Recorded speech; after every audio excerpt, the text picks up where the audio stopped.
So 10వ class వరకు 10 స్కూళ్ళు మారిన సుస్మిత 10 డాక్టర్ కాదండి, ప్లీజ్.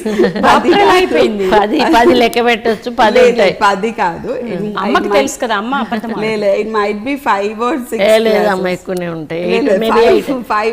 2 సంవత్సరాలు అందులో ఉన్నవే మారలేదు, మిగతావన్నీ మారావు నువ్వు. లేదండి, యాక్చువల్లీ నేను సెయింట్ పీటర్స్ సెంట్రల్ పబ్లిక్ స్కూల్లో almost I was there for 4 years. Okay. ఎందుకు అంటే మా పెద్దనాన్న పీఈటీ దాంట్లో. సో ఏంటి అని అంటే హాఫ్ డే స్కూల్ ఎగ్గొట్టాలి అని అంటే నేను ఖచ్చితంగా ఆ స్కూల్లోనే ఉండాలి. ఎందుకంటే పెద్దనాన్న ఎవ్రీ లంచ్కి వెళ్ళేవాడు కదా. సో వెళ్ళినప్పుడు బ్యాగ్ వదిలేసి పెద్దనాన్నతో లంచ్కి వెళ్ళేదాన్ని. అక్కడికి వెళ్ళాక బాపమ్మతో చెప్పించేదాన్ని అది రాదు అని. సో చచ్చుకుంటూ మా పెద్దనాన్న మళ్ళీ సాయంత్రం నా బ్యాగ్ పట్టుకొని వచ్చేవాడు అని. సో దానికోసం 4 years ఐ వాజ్ దేర్. నాది ఎన్ఆర్ఐ సీట్ అండి, యాక్చువల్లీ మెడిసిన్ ఎన్ఆర్ఐ. ఓకే. అసలు డాక్టర్ అవ్వాలన్న చాయిస్ ఎవరిది, మీ పేరెంట్స్దా మీదే? నాదే అండి. అంటే యాక్చువల్లీ నాకు ఇంట్రెస్ట్ ఉండింది. అంటే నేను చదవలేనని కాదు, basically I could read and right and నాకు బాగానే ఉంటుంది. బట్ సమ్హౌ నాన్న ఏంటి అని అంటే లైక్ ఇంక చదివించాలే వచ్చేసే ఇట్లా అని డిస్కరేజ్ చేసేవాడు. But once I entered professional college he told me that నువ్వు మెడిసిన్ చేస్తున్నా కూడా నేను పెళ్లి బాపమ్మ was not well. So I'm only girl child in the house అనమాట.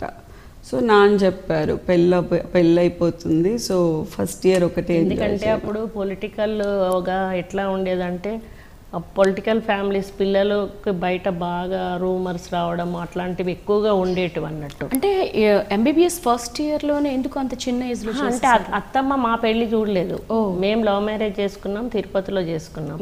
తనకేంటి మా హస్బెండ్కు కానీ మా అత్తమ్మకు కానీ ఏంటి అంటే మన పెళ్లి చూడలేదు కదా, దాని పెళ్ళి అయినా చూస్తారు అని చెప్పేది. మళ్ళీ తను సిక్ అయింది, మేము లేనప్పుడు తను టేక్ కేర్ చేసేది.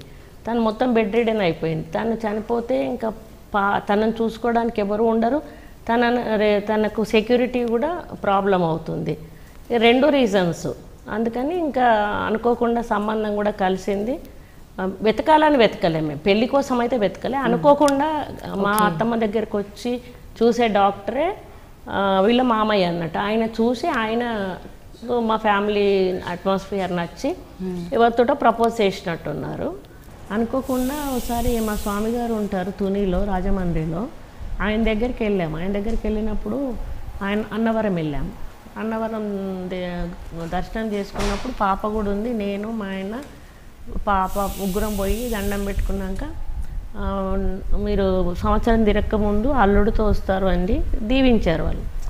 మేము ఇంతగా ఒకరి మొహం చూసి నవ్వుకున్నాం, అదేంటి మాకు అసలు పెళ్ళి చేసే ఆలోచన లేదు, ఈ అయ్యగారేమో ఇట్లా అంటున్నాడు అన్నారు. ఇంటికి వచ్చినాక అసలు వితిన్ 2-3 monthsలో తనకి సెటిల్ అయిపోయింది మ్యారేజ్. అంటే సెటిల్ అవ్వడం అంటే అబ్బాయి వాళ్ళు మనల్ని కావాలి చేసుకుంటాం అనేటువంటి మాట. అయితే పెళ్లి చూపులు ఏర్పాటు చేద్దామని చెప్పి అడిగితే తిట్టిండ్రు నన్ను. వాళ్ళ అక్కని అడిగితే వాళ్ళ అక్కని కూడా తిట్టింది. అదేంటి అంటే నా బిడ్డను వేరే వాళ్ళ ముందట నేను కూర్చోబెట్టాను, చూపించాను. మరి వాళ్ళిద్దరు కలిసి ఉండాల్సిన వాళ్ళు కదా జీవితాంతం, ఒకరినొకరు చూసుకోకుండా ఎట్లా పెళ్లి చేసుకుంటారు. కావాలంటే నేను స్వామిగారి దగ్గర కూర్చోబెడతాను, నేను ఇక్కడ పెళ్లి చూపులు పెట్టి నా బిడ్డను తీసుకొచ్చి వాళ్ళ ముందట నేను కూర్చోబెట్టాను. అప్పుడు మళ్ళీ అదే తుని స్వామిగారి దగ్గరికి మేము వెహికల్స్లో వెళ్ళాము, వాళ్ళకి వెహికల్స్ అరేంజ్ చేసాము.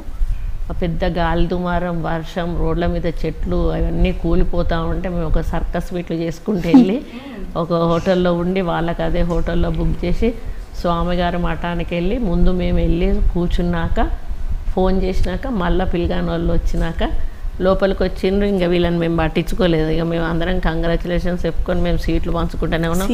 మీరు వీళ్ళని అడగని కూడా అడగలేదు. అంటే మా ఆయనకి అట్లీస్ట్ నా ఫోటో చూపించారు. సో నన్ను మా నాన్న అడిగారు ఫోటో చూస్తావా అని. లేదు నాన్న, మీరు ఎవరిని చెప్తే వాళ్ళని చేసుకుంటాను అని ముందే చెప్పేశాను. సో అక్కడికి వెళ్ళాకన్నా అట్లీస్ట్ అభిప్రాయం తీసుకుంటారు అని అనుకున్నాను. అందుకని అక్కడ దాకా తీసుకెళ్తున్నారు కదా అని నేను ఏదో అట్లా నడుచుకుంటూ మ్యాంగో గ్రూవ్స్ ఉంటే అట్లా వెళ్తున్నాము. వెనకాలకు తిరిగి చూసేవరకు బాగా అలాయ్ బలాయిలు స్వీట్లు తినిపించుకోవాలో అయినాయి అన్నమాట. ఇంక మేము అనుకున్నాం అన్నట్టు, సరే ఇంక ఇప్పుడే క్వశ్చన్లు అడిగేస్తే అయిపోద్ది, టకా అడిగేస్తాను నాకు కావాల్సినవి అన్నీ.